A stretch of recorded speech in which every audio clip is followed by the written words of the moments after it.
Die onlangse toekenning wat ek by die Taalraad gekry het, die koker, ek het half gedink, het dit my 51 jaar geneem om daardie prys te wen, want ek het regtig waar, ek probeer nie verwaand of arrogant wees nie, maar ek het in so baie genres geskryf, op so baie platforms geskryf, in soveel verskillende soorte van artikels of radioverhale of resensies of wat ook al geskryf, dat elke keer moet ek myself herposisioneer vir iets anders wat ek skryf, en daai herposisionering is eintlik, dink ek, hoekom ek dit gekry het. Want as ek byvoorbeeld 'n storie skryf, soos ek gedoen het met Sofia Smit en Vroue Keer destyds, oor 'n ou tannie wat in die Karoo woon, en vreeslik lief is vir die taal, en die taal praat soos wat sy hom hoor in die Karoo, want ek het baie daar gaan kuier, so ek ken die taal wat hulle praat, en sy daai woorde omarm, sy was lief vir daai woorde, en ek het skielik daai woorde van self uitgedink, of geluister, of gepraat, en dan skryf ek 'n jeugverhaal vir RSG, met die naam van Ratels, wat gaan oor 'n klomp jong mense, die storie het vir 9 jaar geloop, so goed het dit gewerk, en hulle het deur mekaar Afrikaans en Engels gepraat, waaroor ek soms raas gekry het by luisteraars, en ek het vir die luisteraars gesê, oom, hoe oud is jy? Dan sê vir my 82, dan sê ek, die storie is vir kinders onder 18. Ek kan verstaan dat dit jou irriteer, maar ek kan nie die karakter vervlak om jou te probeer sis nie. Jy moet begin verstaan, dis is 'n ander gehoor hierdie. Maar ook met resensies, wat ek dink ek met resensies reg gekry het, en ek sê dit vir myself nie, ek sê dit van mense wat my resensies lees, redigeerders wat my resensies lees, wat vir my sê, jy het 'n manier om 'n sekere ding in een woord vas te vat, of om nuwe woorde te skep, of om nooit 'n ding op dieselfde manier te sê nie. Byvoorbeeld, dit is 'n goeie film. Hoeveel keer kan jy daai sin weer sê? Elke keer moet dit iets anders wees. Of dis 'n aaklige swak film. Ek sou liewer sê die film is soos 'n klippie in my skoen. Of wanneer ek daarna kyk, is dit asof daar 'n haar in my pap lê. Dis hoe hierdie film my laat voel. In plaas van om te sê dis 'n swak film. So ek het elke keer probeer om te herskep. So my hele lewe tot dusver nog gaan om herskep, want ek moes herskep om te oorleef die hele tyd. Selfs op radio byvoorbeeld. Ek dink met Wolfdans in die skemer, het ek die eerste keer, en dit het ek gehoor van ander mense af, het ek vir die eerste keer daarin geslaag om radiodialoog te skryf wat kort en maklik en eenvoudig was om te praat. Nie 'n paragraaf van 6 reëls wat een sin 6 reëls lank is nie. Min van ons, behalwe as jy toespraak lewer, praat 'n stuk dialoog wat 6 reëls lank is. Dan jy kan daai 6 reëls partykeer in 4 woorde sê. Hoekom moet jy 6 reëls gebruik? In die ou dae het ons per woord betaal, nie meer nie. Nou verstaan ek hoekom hulle sulke lang sinne geskryf het. En myne is so kort. Maar ek dink net altyd ek luister hoe mense praat. Ek luister ook hoe mense mekaar in die rede val, hoe mense nie hulle sinne voltooi nie, hoe mense nuwe woorde skep. En dit het ek in my radioverhale, veral in Wolfdans destyds, probeer inkorporeer. En dit dink ek nogal het radio vir altyd verander, die Afrikaans wat hulle destyds gepraat het. Dus dan resensies, dis jeugverhale. Ek het selfs met Belade vir Enkeling, het ek gedigte begin skryf. En ek het gedog, wel ek is geen digter nie, maar ek het die karakter so goed verstaan, dat toe ek eers begin dig het, toe dog ek, dis lekker, hoe moet ek nooit gedig nie, want ek is nie goed genoeg nie. Toe ek het van Verlangekraal moes verwerk as 'n verhoogteks, nadat ek hom al verwerk het as 'n draaiboek, nadat ek hom al verwerk het as 'n radiostorie of as 'n roman. Elke keer die storie dieselfde gebly, maar die manier wat dit vertel word, het heeltemal verander. En selfs toe ek dit op die verhoog gesit het, die verhaal speel in 1960 af, selfs toe moes ek besef, jong mense van 10, 11, 12 kyk ook na die verhoogstuk. En hulle gaan nie hierdie geweldige woorde soos vasberadenheid verstaan nie. Jy weet, jy sal iets anders in die plek daarvan moet sit, wat hulle verstaan, maar wat nie Engels is nie, want in daai jare mag hulle nie Engels en Afrikaans met mekaar gemeng het nie. So ek moes geleer het om my taal weer te verskraal, eenvoudiger te maak, sonder om dit oneer aan te doen. So ek het letterlik in elke liewe platform, of vir elke liewe platform geskryf, en ek is mal oor die reëls van daardie platforms, want 'n draaiboek byvoorbeeld, se platform is weer heeltemal anders. Daar praat mense so min as moontlik. Hulle sê partykeer in sekere tonele feitelik niks. Hulle gee net een reël, een naam, een kyk en so aan. En al hierdie verskillende maniere van skryf was my later so lekker dat ek het gedink, dis my die lekkerste ding om te skryf. Deesdae om te oorleef, moet ek heeltemal ander goeders doen as dit. Want resensies is besig om uit te sterf. Jy kry mense wat blogs het, hulle praat nie meer Afrikaans, eintlik as hulle oor film skryf nie, is altyd in Engels. En ek doen dit nog steeds in Afrikaans. En resensies het vir my 'n sekere taal wat jy moet gebruik, 'n beskrywende taal, maar 'n ekonomiese taal en 'n taal wat Afrikaans is oor Amerikaanse films. Hoe kry jy dit reg? Dit dink ek is nogal 'n moeilike ding. En toe julle vir my hierdie toekenning gegee het, dog ek dit moet miskien as gevolg daarvan wees wat ek die toekenning gekry het. Ek het dit net nooit besef nie, maar ek is so dankbaar en ek voel so half, ek hou met my hart vas. Ek is so lief vir die vermaaklikheidsbedryf. Ek ken hom so goed. Ek ken hom met alle oogpunte uit. Ek het 'n reeks gemaak daardeur in die fliek wat gegaan het oor die geskiedenis van Afrikaanse rolprente. So ek moes feitelik elke liewe Afrikaanse rolprent, en nie een van julle wil daai werk hê nie. Elke liewe Afrikaanse rolprent wat ooit gemaak is, moes ek kyk. Sommige was nog op bande gewees wat in 1946 gemaak is of wat ook al. En daar was stadiums wat ek by die Pretoria se museum daarna gaan kyk het, en wat die film net eenvoudig so swak was, dat ek wou uitloop en dan probeer ek die deur oopmaak as die deur toegesluit. Dan hamer ek teen die deur en sê ek, laat my uit, ek kan nie meer hierna kyk nie. Dan sê hulle vir my, dis jou werk, jy sal daarna kyk en jy sal waardeer, want dis pioniers, en hulle het so begin verstaan, dis hoe Afrikaanse filmtaal begin het. Dit het verkeerd begin, maar dit was nog verhoogtaal en oudtydse radiotaal wat verander het. Ek kyk na 'n film byvoorbeeld soos Wonderlus of My F. Marlies en ek kyk na daai dialoog wat hulle daar gebruik. Dis sulke lekker praatbare menslike dialoog. Dis mense na wie ek luister. Maar indien iemand vreeslik formeel sit en gesels en vreeslike lang woorde gebruik, tensy dit nou 'n dame is wat haar baie aanstel oor iets, dan gaan ek nie verder na haar luister nie, of ek gaan nie aan haar glo se karakter nie. Want ek dink nou, wie praat so, behalwe in Sofia Smit het ek so 'n karakter gehad, mevrou Hoogenboesem, wat vreeslik uit die hoogte uitgepraat het altyd. En dit was so snaaks, want die vrou teenoor wie sy gepraat het helfte van die woorde nie verstaan wat sy gebruik het nie. En het dan verkeerd gereageer daarop, so daar het heerlike komedie uitgekom. Maar ek kom uit 'n tyd uit in die skool waar jy geen anglisismes mag gebruik nie. Ek lief jou sal jy beslis nie definitief destyds mag gebruik het nie. Ek het jou lief, of jy is my kerel, of jy is my nooi. Feitelik niemand praat meer so nie. En dit was my wonderlik om te sien hoe dit verander het. In 'n fantastiese film, dis my die beste Afrikaanse film wat nog gemaak is, saam met die kandidaat en Paljas en so aan, is Wonderlus. Wonderlus het 'n klomp heteroseksuele mans gevat op 'n troue, wat by mekaar kom en sit en gesels. Hulle vloek, hulle gebruik Engels, daar is geen woord wat hulle nie gebruik nie. En ek het na hulle geluister en gedink, maar ek ken almal van julle. Ek sien julle gereeld as ek by troues kom. Ek hoor wat julle sê en skielik het 'n skrywer die moed gehad om julle almal saam te sit en julle te laat praat soos mense regtig praat. En ek onthou voor die tyd met my resensie, want ek kry vreeslik baie raas van luisteraars wat sê, hoekom sê jy nie vir ons, hulle vloek so nie? Hoekom sê jy nie vir ons, hulle laster so nie? Hoekom sê nie, dan sê ek vir hulle, hoor jy die woord, oh my God, die is daar ongelukkig, het spreektaal geword in Amerikaans. Ek kan nie elke keer vir julle sê, as iemand daai term gebruik, daar's laster nie, ek kan dit nie doen nie. Julle moet dit maar net aanvaar, is nie te sit regtig erg raak.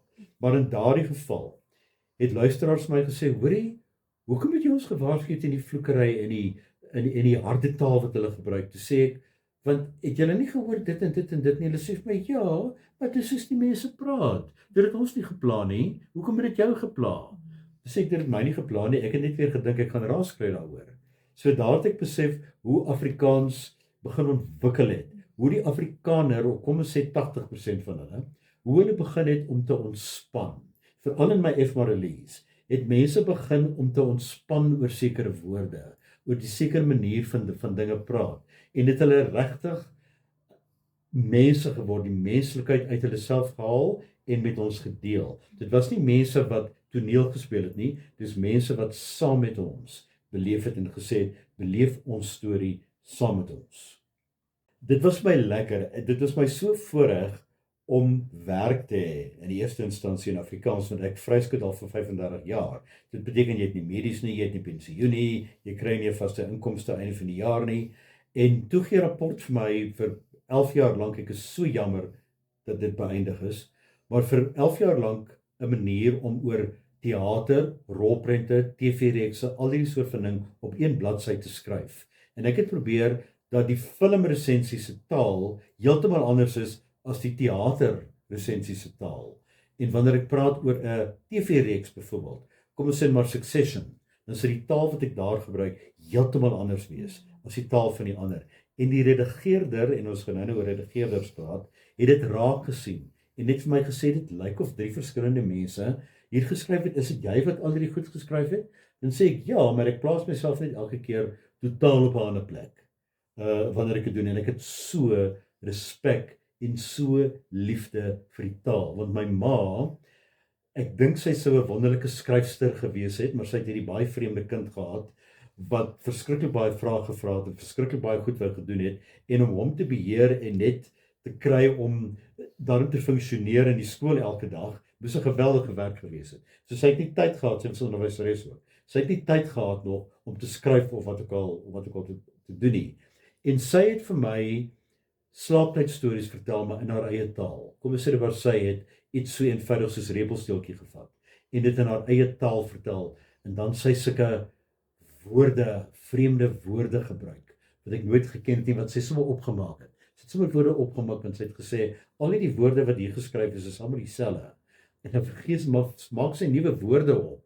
Jy weet, sy sou byvoorbeeld gesê het, as iemand gesê het help, soos sy gesê het, gillende geeste, help my. Jy weet, so iets. En ek het my so verluister aan haar, en op daai manier het ek begin leer, Afrikaans is wyd en groot en oop, want sy kom nog uit 'n ander era uit, waar die ou hoër mense formele Afrikaans gepraat het, en sy het daai formele Afrikaans gevat, en dit plooibaar gemaak, en dit herskep. En van daar af het my liefde vir Afrikaanse woorde en die woordeskat gekom. En het ek besluit, maar ek wil ook nuwe woorde maak. Ek wil ook iets op 'n ander manier sê as gewoonlik. So sy moet eintlik die eer kry vir baie van die goed wat ek gedoen het. Die volgende een sluit nou ook weer daarbey aan. Wat is die elemente van 'n goeie storie uit die oogpunt van 'n gewone Afrikaanse mens? Daar moet iets gebeur. Daar moet nie die hele tyd 'n gepraat wees in televisiereekse nie. Ek praat nou nie net van Afrikaans nie, maar ek praat ook van Engelse TV-reekse. Die storie moet jou vanaf bladsy, kom ons sê, ek lees baie draaiboeke, vanaf omtrent bladsy 2 boaan op die allerlaatste gryp. Wanneer die eerste bladsy, ek lees die eerste bladsy, dan dink ek, maar nou vertel jy vir my wat gebeur het, en die mense praat in paragraafdialoog, en dit werk nie vir my nie, maar dis iets skielik net gebeur, en die man sê, hoekom het jy my met jou vrou verneek? Dis die eerste woorde wat daar gesê word, en van daar af vorder die toneel, en dit gaan aan en aan en aan. Ek onthou toe ek die storie Hartebreker geskryf het, wat 1487 episodes gehad het Kobus Burger vir my gesê, wat hy soek 'n woordkunstenaar, woordtowenaar, wat dit vir my gegee het, vir my gesê, elke episode moet op 'n naalbyter eindig. Naalbyter is 'n cliffhanger. En ek het toe nog nie gedink dit gaan so lank loop nie. Ek het gedink dit gaan seker 6 maande loop of iets, en toe net aan gegaan. En as daai episode nie op 'n naalbyter geëindig het nie, het hy my gebel en gesê, vandag se episode 713, het nie 'n naalbyter gehad nie. Hoe weet jy mense gaan weer luister as die storie so geëindig het? En daar het ek geleer om elke keer iets te skryf wat die mense weer wil laat luister, maar jy moet jouself ook nie in 'n hoek toe verf, dat jy iets sê en die volgende episode sê hulle, dit was als net 'n droom nie. So, die storie moet ontwikkel, dit moet sin maak. Nou praat ons nie van sepies hier nie, ons praat van, kom ons sê maar 'n gewone TV-reeks of so aan, of selfs met Het van Verlange Kraal, wat jy moet besef, die storie te ruggraat. Die ruggraat is dit al hierdie goed wat bygebeur, voed die ruggraat. Maar die ruggraat van die storie loop. As jy daai ruggraat gekry het, dan kom al die ander tonele by. Die een wat verlief raak op daai ene, die een wat daar ene nie kan kry nie. Maar die hoofstorie het wat 'n rebel is en wat nie verbeteringsskool toe wil gaan nie, loop dwars deur en al hierdie karakters het iets met haar te doen en probeer haar oortuig om nie so rebels te wees nie.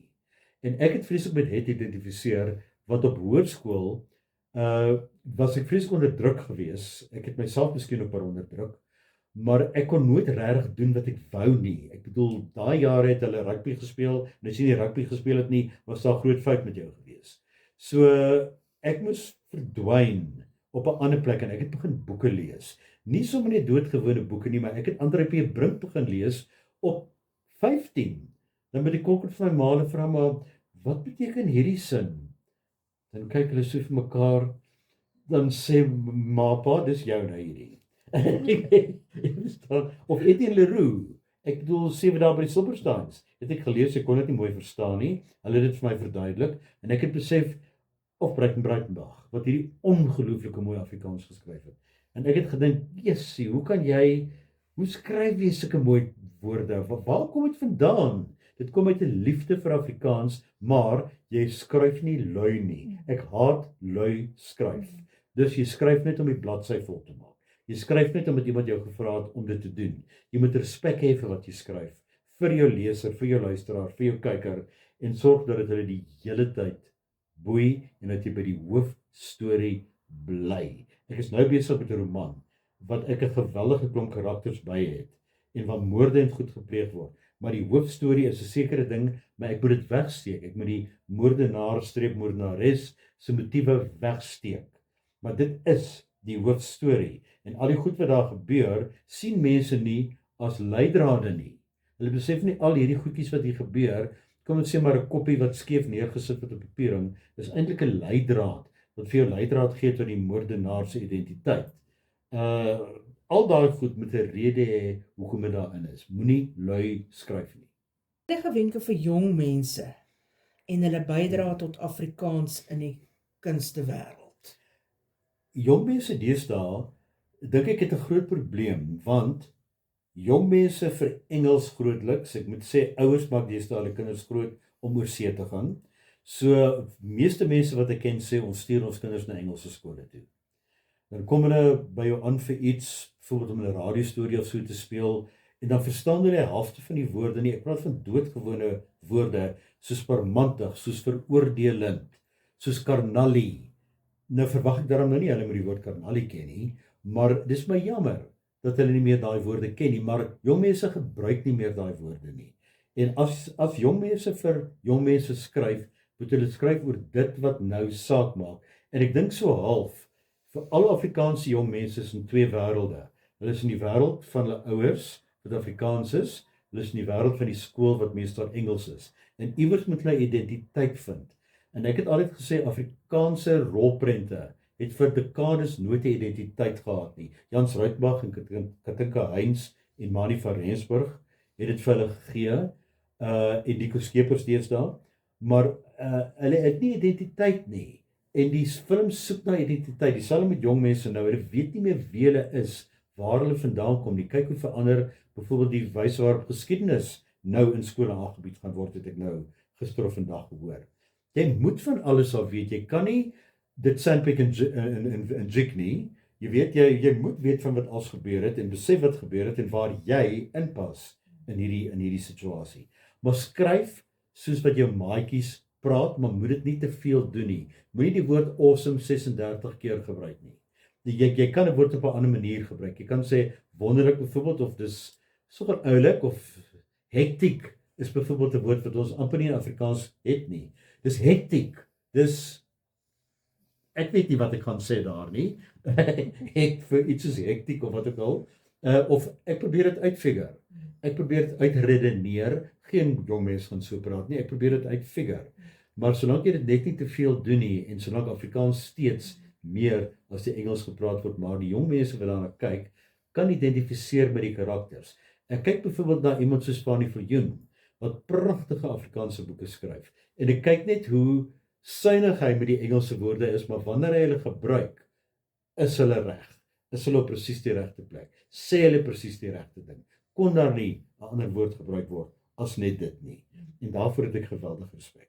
So weet wie jy is as jy skryf as 'n jong mens, weet waarheen is jy op pad, besef jy's lief vir die taal. Is jy lief vir die taal, moet jy jouself in eerste instansie afvra, is jy skaam om Afrikaans te wees? Dink jy dis oncool om Afrikaans te wees? Want Afrikaans het skielik weer KOEL geword. Afrikaans het skielik weer begin cool word. Het ek agtergekom, want ek was nou eendag op 'n troue gewees waar daar verskriklik baie Afrikaanse mense was. En ek het geluister hoe die jonger mense praat. En skielik het ek weer goeie Afrikaans gehoor. En ek het gedog, julle is prokureurs, julle is advokate, julle is skrywers, julle is dit en dat en dat en dat. Dis wonderlik dat julle Afrikaans so lekker kan praat en dat Afrikaans nog iets so lekker kan uitdruk en dat jy nie skaam is daarvoor nie. So Afrikaans is 'n wonderlike taal en ek skryf of sal in hom skryf solank as wat ek kan, maar mens weet nie wat die toekoms gaan inhou nie, maar onthou net een ding. Hoe meer jy 'n taal probeer onderdruk of enigiets onderdruk, hoe meer bars hy op ander plekke uit. Hoe meer het hy teenstand teen daardie onderdrukking. Hoe meer reageer hy teen die onderdrukking. Dis wat nou met Afrikaans gebeur. Hulle is besig om weer te sê ons het 'n plek in die land. Ons sal nie geïgnoreer word nie en ons sal praat soos ons praat of jy daarvan hou of nie. Die onbesonde helde veral van Afrikaans, maar natuurlik van rolprente, van enige boek, maar ek praat hier spesifiek van Afrikaanse boeke, is redigeerders. Ek kyk byvoorbeeld toe ek resensies vir rapport geskryf het ek wonderlike redigeerders gehad, met wie ek gereeld gekommunikeer het, wat my so gesê het, hoorie, hierdie sin van jou, ons weet jy probeer bietjie anders wees, maar ons verstaan nie mooi wat jy sê nie, dink jy nie ons moet dit liewer so sê nie. Hulle is van onskatbare waarde, want hulle is tussen jou en die leser en die redakteur. Hulle is tussen jou, so hulle laat jou goed lyk, jy wat skryf, laat jou goed lyk. Hulle is so belangrik, want hulle kan byvoorbeeld vir jou sê, besef jy toe jy 'n boek geskryf het jy die woord skielik 812 keer gebruik. Ons het 'n word count ingesit, 812 keer. Is daar nie 'n ander manier om dit te sê nie? Dis lui skryf, sê hulle vir my, wat preek om dit nie te doen nie. En die oomblik wat ek nou skryf, ek skryf 'n storie omtrent 3-4 keer oor, en dan redigeer ek hom soos 'n redigeerder, en dan sal ek op sulke goed let, en sê, hy kyk na die sonsondergang en is beeldskoon. Regtig? Hoeveel beeldskone sonsondergange kan jy hê? Ek sê byvoorbeeld, dit lyk soos 'n bloedstreepie wat die horison kleur. So iets, dit is ook 'n woordverhaal, hè? So iets, en dis my 'n lekker uitdaging om so te kan praat. En redigeerders sal dit raak sien, maar redigeerders sal ook soms vir jou sê, hoorie, jy gebruik sekere woorde te veel, of jy's geneig om in 'n sekere styl te verval, of jou sinne is baie keer verskriklik lank. Jy skryf vir radio, kort sinne. Hoekom skryf jy vir romans, sulke lang sinne? Maak die sinne korter, maak dit meer ekonomies. Dit laat die oog lekkerder vloei, die oog vloei, terwyl hy lees teenoor 'n lang paragraaf waardeur jy moet worstel. So redigeerders, dink ek, is die onbesonde helde van Afrikaans en hulle verdien meer erkenning.